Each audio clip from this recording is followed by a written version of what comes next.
Hi YouTubers, welcome to another episode of Malcontent Corner, the corner where I hope to enlighten your lives by sharing with you things that I have learned in the daily walk of mine.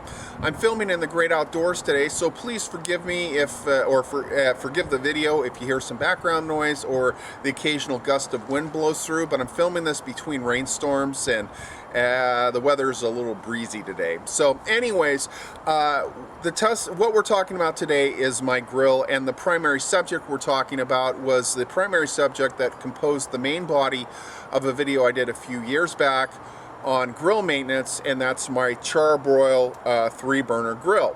Now this grill in and of itself is about 15-16 years old, and it's been an awesome grill, but the problem I've had as of late is that once the ambient temperature dropped down below 70 degrees, I found that the grill was struggling to get above any temperatures, say 350, 400 degrees if I was lucky. Now, you can cook with those temps, but it's not really the ideal temps for a grill, because the idea of grilling is to get a good crosshatch. I like a good crosshatch on my steaks, for example. I like a good char on some of the meat, and at 350 to 400 degrees, it's kind of hard to get that. Plus, with the temp of the grill running so low, it's hard to burn off any of the excess grease and buildup that occurs during normal use. It's always good, or at least I find it's always good, to run the temp up on your grill every once in a while to just kind of burn everything off. Kind of like self-cleaning of an oven. The temp gets so high it vaporizes and turns into ash some of the debris that builds up. Same thing with the grill, you know, and at 350, 400 degrees, well, you're going to be hard-pressed to do that. So coming up, I'm going to show you what I end up replacing on my grill, and we'll take it from there. Okay, so coming up now. Okay, YouTubers, here's what I ended up replacing on my grill. What you're looking at here is the manifold itself, along with the rubber hose that connects to the pressure regulator. There is the fitting for the tank.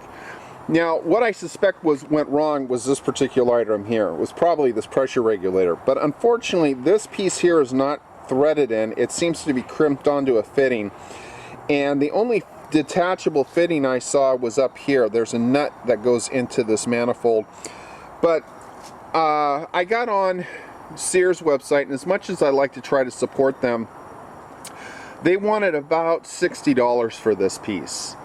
And I know that Kenmore and Sears did not make their own grills, and I happen to know that this is a grill made by Char-Broil. So I got on Char-Broil's website and was able to cross-reference the part, and I was able to pick this whole item up for $41 plus tax and shipping.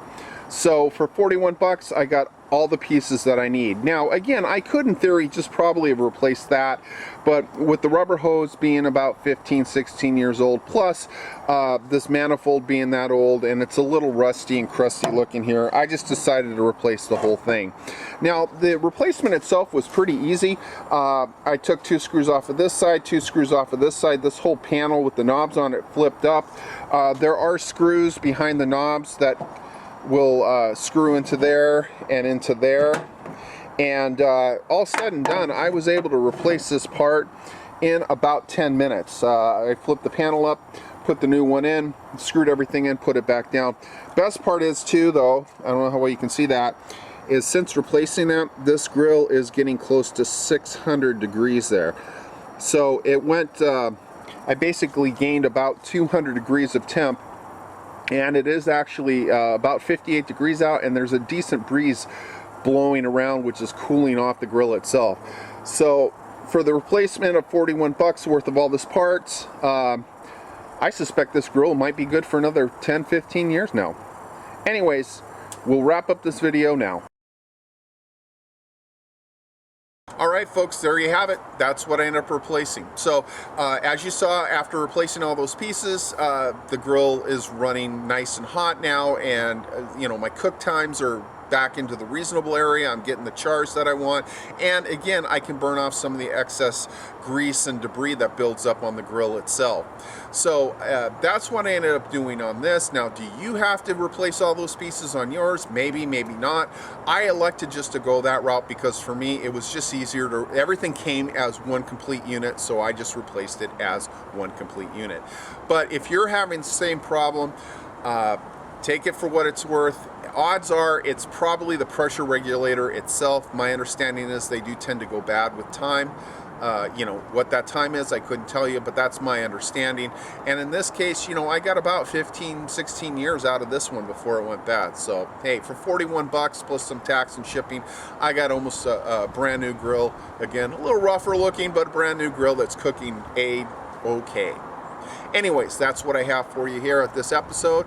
I hope you appreciated it. I hope you find it of some use. If you like this video, give it a thumbs up. If you haven't, please subscribe to my channel.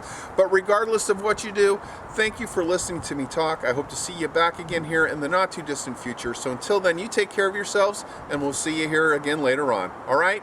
Ciao.